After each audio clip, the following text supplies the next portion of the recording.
Here, you can see that I have already imported the settings page into the app.js file. Additionally, the route to the settings page has been added below the user's route. Let's proceed to check the code for settings.js.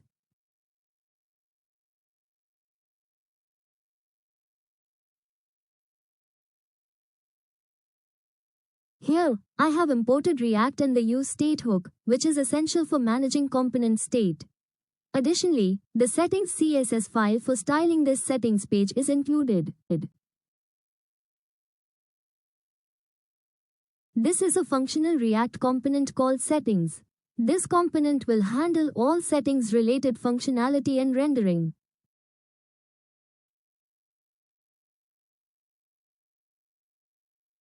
Here, I have used useState to initialize the settings form data. It includes fields like username and email for user details, current password, new password, and confirm password for managing passwords, notifications, default is enabled, and dark mode, default is disabled, for preferences. The setForm data function will allow us to update these values dynamically.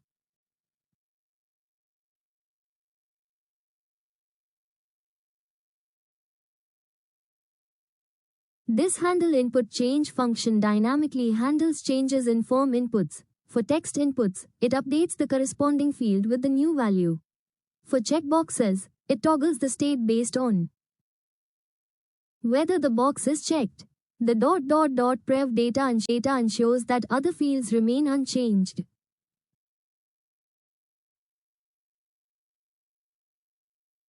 When the user submits the form, this handle submit function gets called.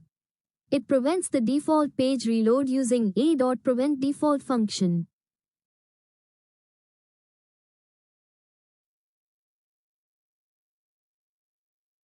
Then it checks if the new password matches the confirmation password. If not, it alerts the user and exits early using this return statement.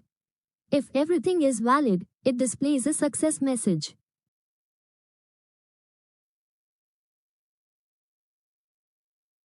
Return statement of this component returns a structured JSX layout.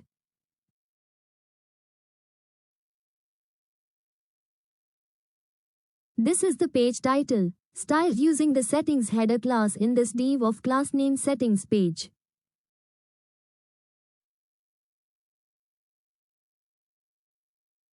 This profile settings section contains inputs for updating the username and email. The handle input change function updates their values when the user types. This is password management section. This section handles password updates, including current password, new password, confirm new password. It ensures secure input with type equals password.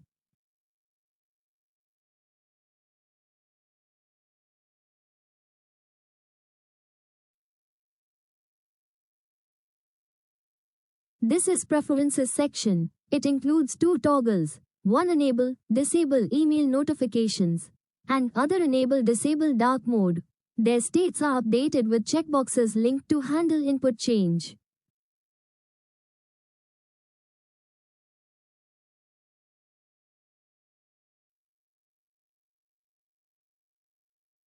The form is submitted using this button, which triggers the handle submit function.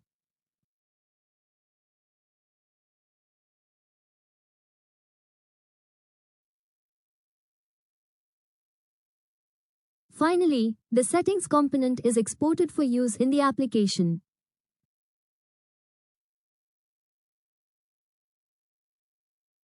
Let's check out settings CSS code. This settings page class is styling overall settings page.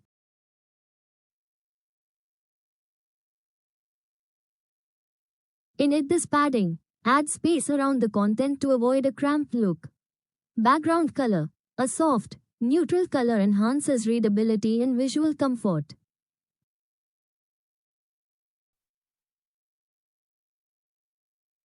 Border radius of 10 pixels rounds the corners.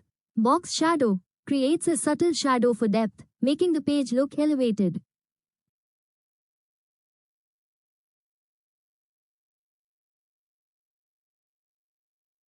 This settings header class is styling the header by applying a rich purple color which gives the header a bold, distinctive look.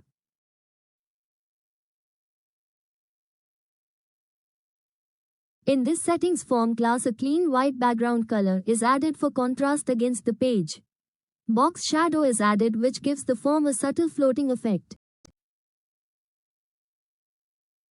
In this settings section, margin bottom separates each section for better organization.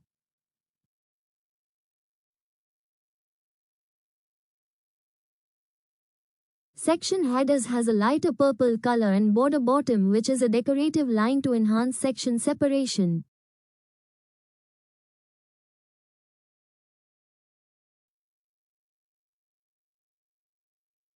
In this form, group class margin bottom is added to provide spacing between input fields for better clarity.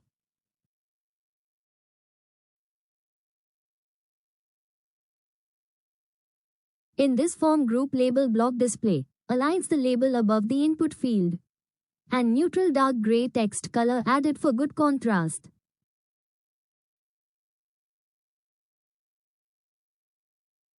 For form, group inputs such as text, email, and password, width, padding, and border radius are applied.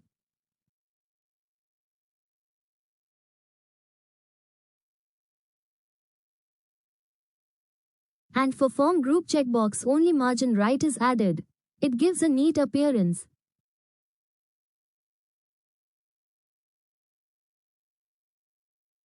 Finally, in this save button, deep purple background color is added to match the header and create visual consistency.